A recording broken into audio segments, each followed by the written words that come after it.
শীতের সকালে সুন্দর রোদ দেখে ছোটবেলার কিছু স্মৃতি মনে পড়ে গেল। যখন মুক্তব থেকে আসতাম মা বলতো, নাও বাবা ভাত নাও, ভাত নিয়ে রোদে চলে যাও, ভাত খাও। আসসালামু আলাইকুম, আমি মারিয়াম সাম্মু। আপনারা সবাই কেমন আছেন? আসলে গ্রামের কথা অনেক মনে পড়ে। এখন গ্রামে গেলে আগের মতো সেই আনন্দ পাওয়া যায় না, যেহেতু অনেকেরই বিল্ডিং হয়ে গেছে। আর বিল্ডিং হওয়া মানে হচ্ছে ছাদে বসে সবাই রোদে বসে থাকে, কেউ উঠানে বসে না, কেউ গাছের আশেপাশে বসে না। যাই হোক, আমার বারান্দায় কিন্তু বারান্দায় অনেক রোদ থাকে সকাল থেকে সন্ধ্যা পর্যন্ত। আমার কোনো সমস্যা হয় না, শীতের সময় কিন্তু বসে এখানে রোদ মানে উপভোগ করা যায়। তো এখন 11:30, আমার খালা চলে আসছে। সরি, ওনাকে আমি খালা বলি না, আপাই বলি। তো আপা আসার পর চা রেডি করলাম। তো এখন আমি আর আপা একসাথে বসে চা খাবো। আর নিচে বসে চা খাচ্ছি। আমার সব সময় আপাকে নিয়ে নিচে বসে চা খেতে ভালো লাগে।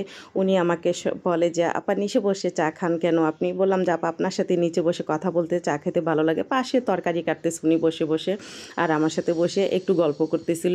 আর যেহেতু এখন শীত আসতেছে মানে অলরেডি চলে আসছে, তো শীতের কিছু প্রস্তুতি কিন্তু আমাদের গৃহিণীদের নিতে হয় আগে থেকে।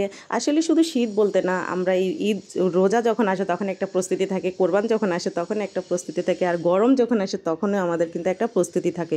তাই সকাল থেকে অনেক কাজ করে ফেলছি, সেগুলো আর দেখালাম না আপনাদেরকে, কেননা আজকে কিছু কাজ করব সেই জন্য। তো এইদিকে আমরা চা খাচ্ছি দুইজনে বসে। আর শীতের সময় কিন্তু বারবার চা খেতে কিন্তু আমাদের খুবই ভালো লাগে, কার কেমন লাগে জানি না। আর আমার অনেক আপুরা এবং ভাইয়েরাও কিন্তু জানে যে আমি খুবই চা পাগল। চা আমি খুবই পছন্দ করি, দিনে অনেকবারই কিন্তু আমার চা খাওয়া হয়। তো সেই সাথে আপাও বলে যে আমারও আপনার সাথে বসে চা খেতে খুবই ভালো লাগে। যাই হোক, খাওয়া দাওয়া শেষ।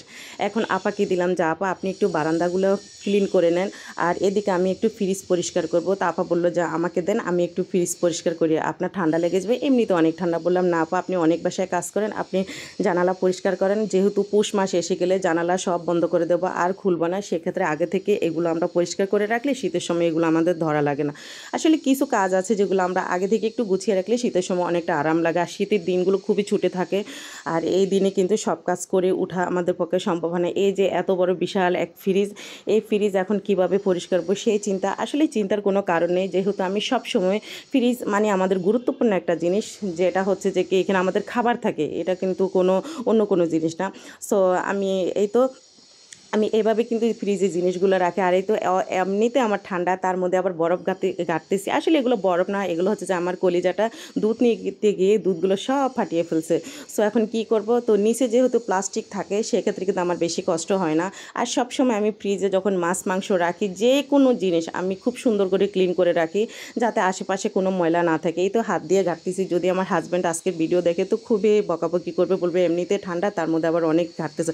যাই হোক, যখন ফ্রিজ পরিষ্কার করি তখন কিন্তু আমার খুবই ভালো লাগে এসব ধরতে বা মানে এনজয় করতে। তো দেখুন কি পরিমাণ দুধ আমার মেয়ে ফেলছে। তো এখন এই কাগজটাকে আমি সুন্দর করে ক্লিন করে ফেলবো। তো আমার ফ্রিজটা কিন্তু বেশি সময় লাগেনি, যতটা সময় আসলে অনেকে নেয় ফ্রিজ পরিষ্কার করে, আমার কিন্তু 2-3 মিনিটে কিন্তু দ্রুত আমার ফ্রিজ পরিষ্কার করা হয়ে যায়, যেহেতু আমি সব সময় ফ্রিজকে ক্লিন করেই রাখি।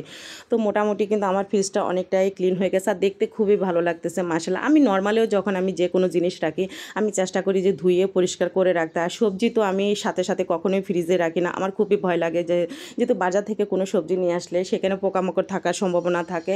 আর এগুলো আমি কী করি, সবসময় একটা ডালা বা যে কোনো জায়গায় একটু মেলে রাখি, যাতে কোনো পোকামাকড় বা কোনো কিছু থাকলে সেটা চলে গেলো, পরে আমি ফ্রিজে ঢুকবো। আমি সবসময় কিন্তু এগুলাই করি এইভাবে।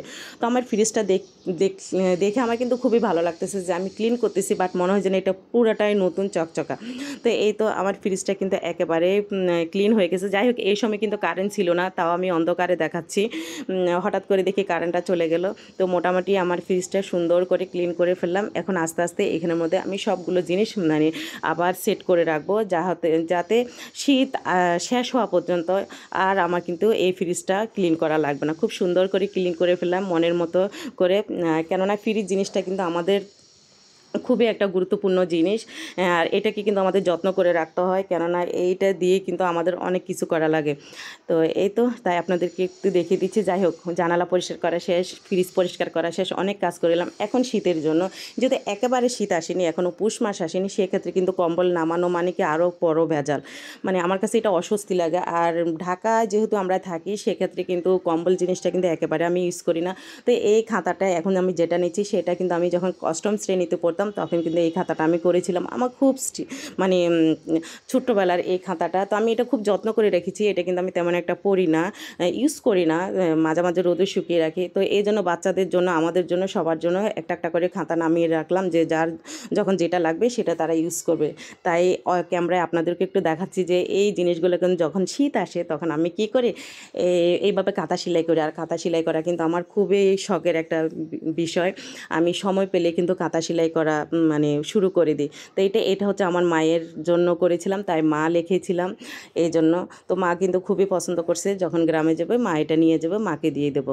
তো এই খাতাটা যেটা আমি দেখাচ্ছি এখন নেভি ব্লু, আর এটা হচ্ছে আমার মা করেছিল, আমি এঁকে দিতাম। আর সব খাতা কিন্তু আমার নিজেরই হাতের আঁকা, আর মাও হেল্প করেছে। আর এখানে অনেকগুলো মোজা নামিয়েছি, আরও নামাবো, কেননা শীতের সময় আমাদের বাচ্চাদের কিন্তু অনেক মজা লাগে, যেহেতু ওরা প্রস্রাব করে দেয়, শিশি করে দেয়, সেক্ষেত্রে কিন্তু অনেক মজা লাগে, বারবার চেঞ্জ করতে হয়। তাই আরও মোজা আছে, সেগুলো নামিয়ে নেবে। এদিকে আমি একটা জায়নামাজ নিলাম, পাতলা জায়নামাজটা রেখে দেবো। এখন ভারীটা নিলাম, শীতের সময় ভারী জায়নামাজে নামাজ পড়তে কিন্তু আরাম লাগে, সেই জন্য সাথে আবার আমার জন্য দুটো শাল নামিয়ে নিলাম, একটা মারিয়ামের জন্য, একটা আমার জন্য। যাই হোক, মারিয়াম যেটা পড়লো। আর যে শালটা আমি আগে দেখাচ্ছি ওটা আমার দেবর আমার জন্য নেপাল থেকে এনেছিল, আর এই শালটা আমার ভাই আমার জন্য সিলেট থেকে এনেছিল, আমার ছোট্ট ভাইটা। তো মোটামুটি শীতের জিনিস নামিয়ে এগুলো গোছগাছ করে ফেললাম। তো এই পর্যায়ে আমি একটু কিচেনে চলে আসলাম। আসলে মুগ ডাল দিয়ে মাছের মাথা রান্না করব, এটা ডিটেলস কিছু আমি বললাম না, এই জন্য যে এটা আমরা অনেকেই কিন্তু পারি। তো আমার অনেক আপুরা এবং ভাইয়েরা, আপনারা হয়তো শীতের প্রস্তুতি নিয়ে ফেলছেন। তো আমারই কিন্তু মোটামুটি শীতের যে প্রস্তুতিগুলো আমরা আগে থেকে নিয়ে থাকি, সেটি কিন্তু আমারও মোটামুটি নেওয়া শেষ। হয়তো বা সব কিছু দেখানো আমাদের পক্ষে সম্ভব হয় না, যেহেতু এটা ভিডিওর মধ্যে অনেক কিছু তুলে ধরা কিন্তু অনেকটাই কষ্ট হয়ে যায়। আমরা কিন্তু গৃহিণীরা অনেক কাজ করি, যেটা আসলে ভিডিওতে দেখানো আমাদের পক্ষে সম্ভব হয় না। তো আমারও কিন্তু মোটামুটি শেষ। তো আমার ভিডিও যারা যারা দেখেন, এখনও পর্যন্ত দেখতেছেন, সবাইকে প্রতিদিনের মতো ছোট্ট একটা রিকোয়েস্ট করবো, প্রিয় আপুরা এবং ভাইরা, প্লিজ লাইক দিয়ে ভিডিওটা কন্টিনিউ করবেন এবং ফুল ওয়াচ দিয়ে ভিডিওটা দেখবেন। আপনাদের একটা লাইক কিন্তু আমার অসংখ্য ভাইয়া এবং আপুদের কাছে কিন্তু আমার এই ভিডিওটা পৌঁছিয়ে দেবে। তো এটা হলো আমার ছোট্ট একটা রিকোয়েস্ট আপনাদের কাছে। তো আমার কিন্তু মুগ ডালটা রান্না শেষ, আমি আর তেমন কিছু বললাম না, এ তো মোটামুটি রান্না শেষ। আর অফ ক্যামেরায় কিন্তু আরও অনেক রান্না বান্না করেছি, আবদুল্লাহকে খাওয়াইছি, মারিয়ামকে খাওয়ানো শেষ। আর যেহেতু মারিয়ামের পড়াশোনা চলতেছে, সামনে 24 তারিখ থেকে পরীক্ষা, প্লিজ সবাই একটু দোয়া করবেন, সবার বাচ্চার জন্য সবাই দোয়া করবেন, যেহেতু আমাদের বাচ্চারা আমাদের হচ্ছে কলিজার টুকরা। তো এইদিকে আমার বারান্দার মধ্যে কিন্তু আমি একটু কাঁথাগুলো শুকিয়ে দিলাম। এই তো আমার, আর শীতের সময় রোদে কাঁথা শুকিয়ে সেটা গায়ে দিতে কিন্তু খুবই ভালো লাগে। আপনাদের কেমন লাগে জানি না, আমার অনেক ভালো লাগে। সেই সাথে আমার ছোট্ট বাবাটা এখানে বোনের পড়াশোনা বই খাতা নিয়ে দুষ্টামি করতেছে। এই দুষ্টামি দিয়ে আমি আজকের ভিডিওটা শেষ করলাম। সবাই ভালো থাকবেন, সুস্থ থাকবেন, আল্লাহ হাফেজ।